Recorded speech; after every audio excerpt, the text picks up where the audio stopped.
Hello, my dear friend. Hello, and welcome back to another episode of Love Mirror, the podcast with me, Mira Kelly. I really love what I do. I am so in love with my clients. I'm so in love with my work, whether it's past life regression sessions, whether it's coaching, whether it's teaching classes. And I always feel that I'm out there on the edge of consciousness, witnessing, discovering, learning. And part of the reason why I love my work is so much is obviously because I help people, but me personally, my sense of adventure, my sense of discovery, learning about consciousness and the divine, and our power to create through our thoughts and through our emotions, and to witness the soul journeys of people through the different lifetimes and their development on a soul level. That tapestry of the soul is beyond exciting for me. I honestly feel like I'm on an adventure every time when I work with a client. And I wanted to share with you about a session with a client I just had. This has been a week where I have worked with two people, two clients with cancer, both stage 4 cancer. The first client had breast cancer. The second one was esophagus cancer. And so, again, stage 4. So I want to share with you the adventure and what I experienced. I want to share this story with you from my point of view, what I experienced as I was doing this past life regression. So this amazing woman is with stage 4 aggressive esophagus cancer, and I really loved her attitude. She didn't see her cancer diagnosis as a death sentence. She saw it as a life sentence, an opportunity to change. And I loved her attitude. She came and she said, I'm here to understand what do I need to let go of. I'm here to clear anything that needs to be settled, anything that needs to be released. I want to be healed. And as I always do, I ask my cancer clients, I do work with a lot of people with cancer.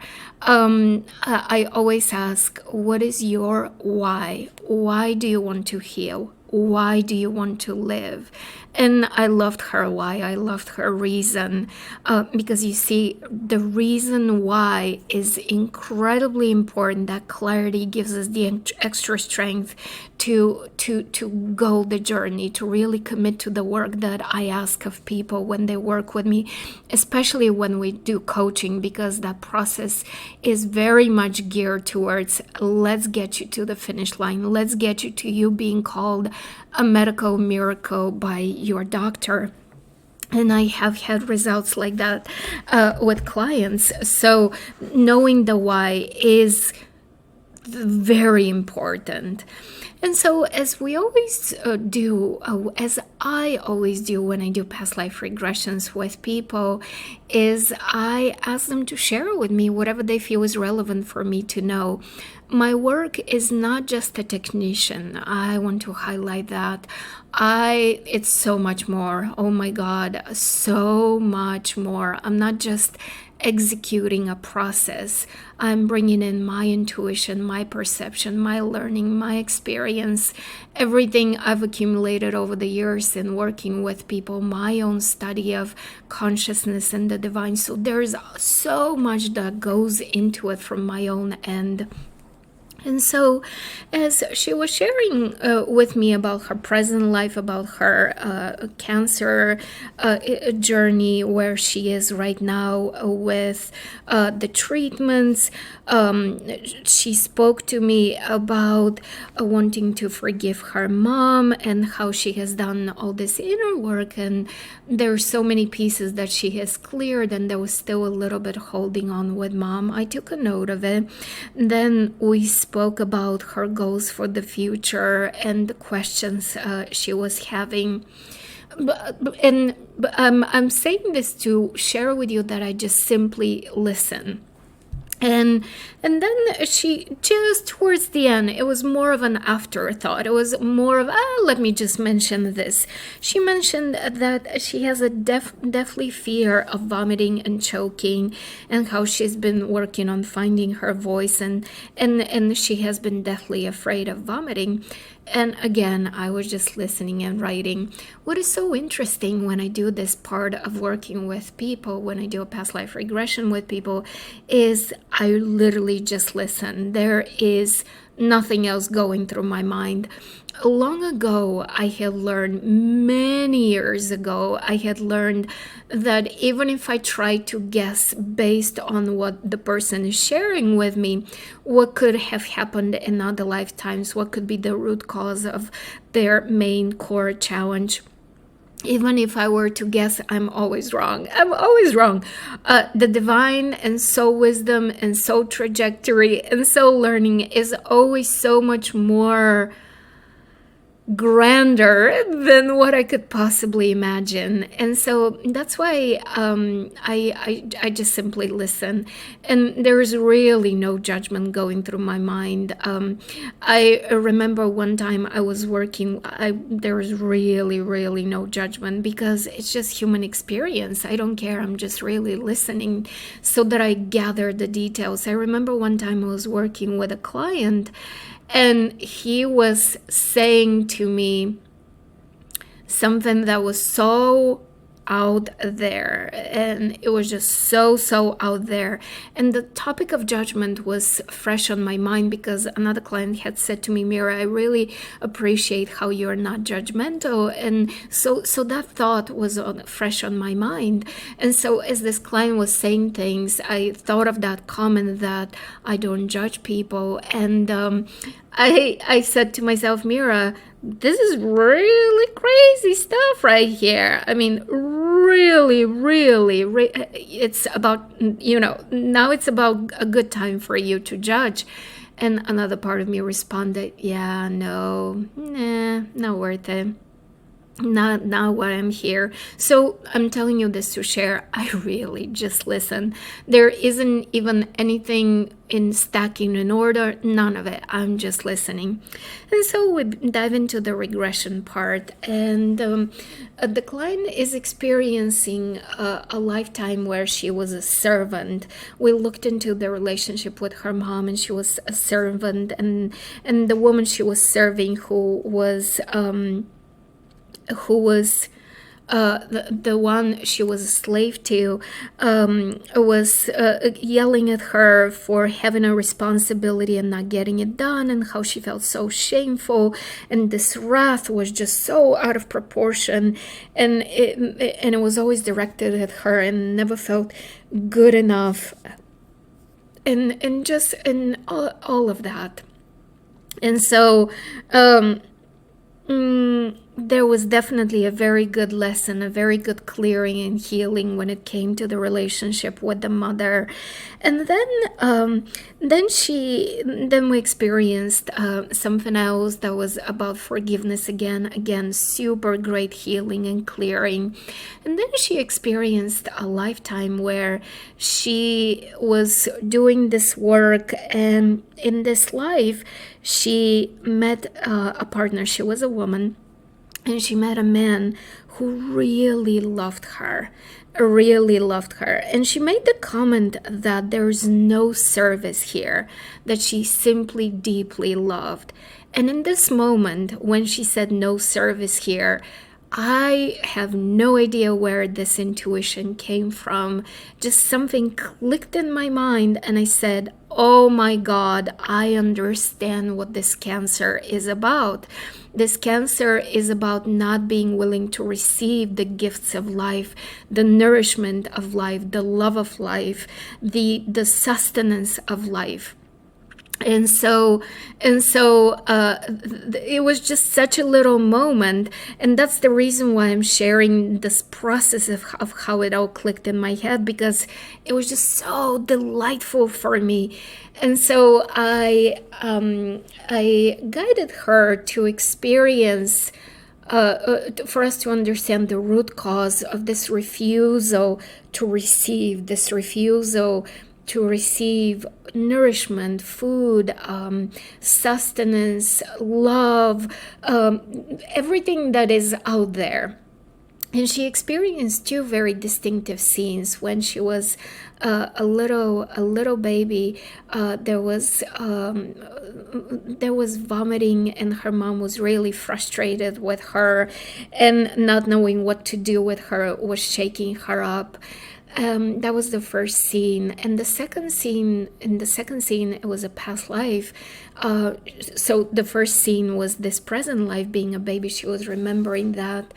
And the second scene, it was a past life where she was a woman married to an abusive man who was using physical abuse as a way of scaring her. And so choking was normal. And one time he choking her went too far, and he suffocated his wife. And I believe, if my memory doesn't do me the service here, I believe they were having a meal together.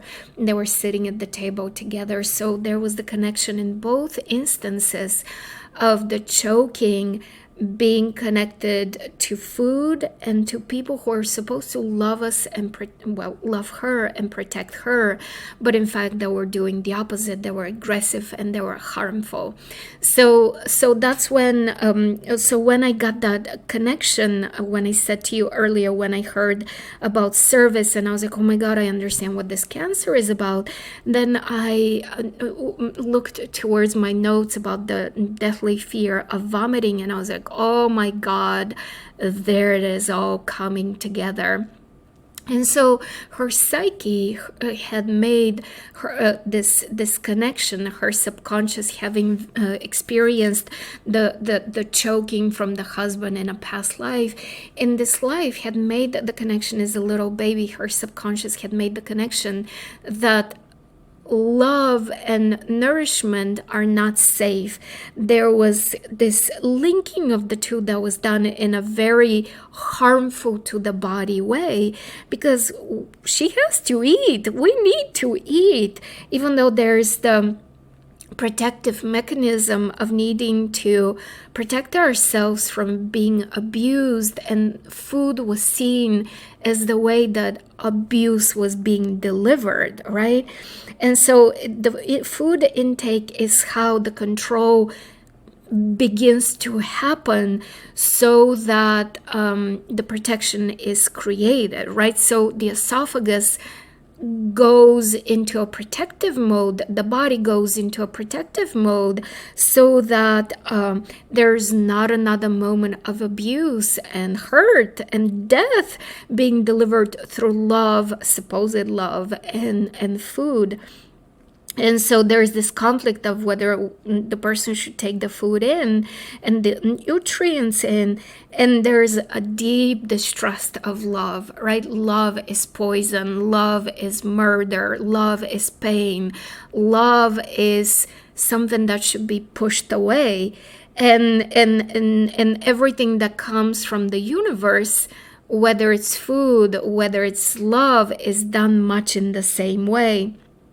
And so this conflict is that rage, right? So in her case, the cancer is just an extreme level of emotion, right? Cancer always signifies whatever is going on, but to the extreme.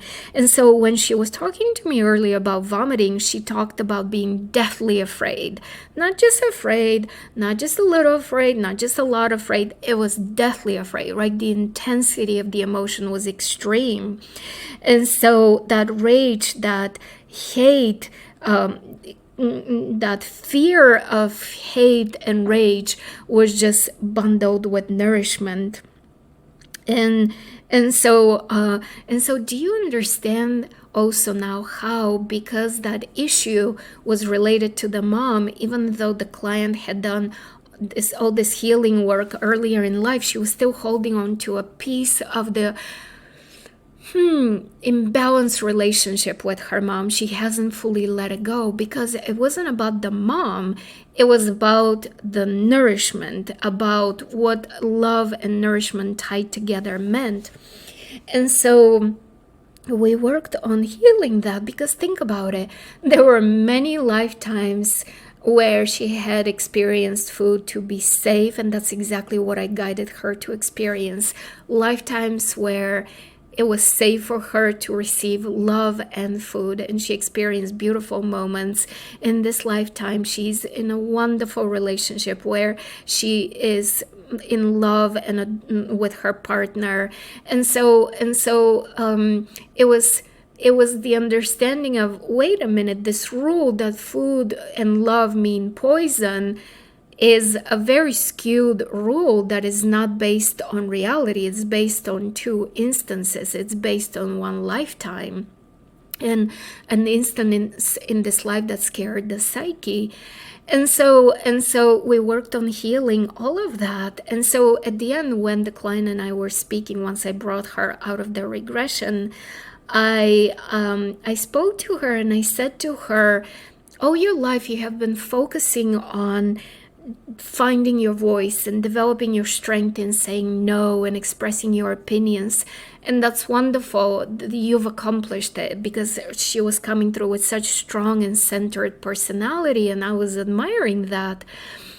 But the work now needs to be 1 degree to the side. It needs to be about receiving, not just the output of the voice, but the receptivity that happens through the throat, right? Not just the output from the throat, but the receptivity of food, the receptivity of life, the receptivity of love and nourishment.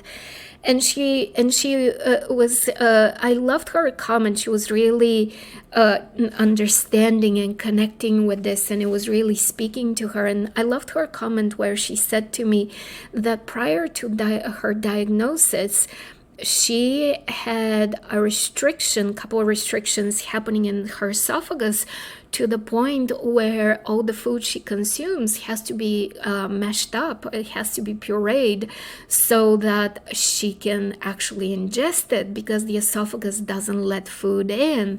And of course, my reaction was like, oh my God, all right? Oh my God.